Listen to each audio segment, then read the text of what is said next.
लगाण वर्षा जो सालंदी नदी में बन्या हदगड़ डैम रु 1500 क्यूसेक जल छड़ा पर तलिया अंचल में बन्या परिस्थिति सृष्टि होती। सालंदी नदीर लंजातरा 60 फुट्र घाई होती। फल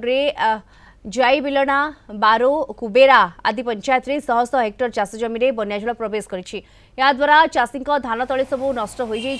अंपटे चाषी समस्या को दृष्टि रखी सालंदी केनाल डिविजन पक्षर बालीबस्ता और बलापिटा जाई मरामती आरंभ कर नदीबंध ठीक भाव में मरामती हो नथिबारु घाई सृष्टि होइतिबा अभियोग करिसेंती चाषी। ये घाईटा आज्ञा पहरदिन राति 3टार कि 4टार भांगी आम कहीं देखी ना ये जो बाटी बाटी जमी नष्ट हो बिरणा बारुओ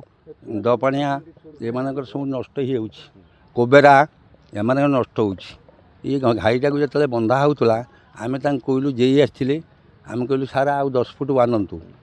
से बांधि रखीदे कहला आम तो सुईच हम आ जो बंद कराला से गोटे नाल जा बारुओ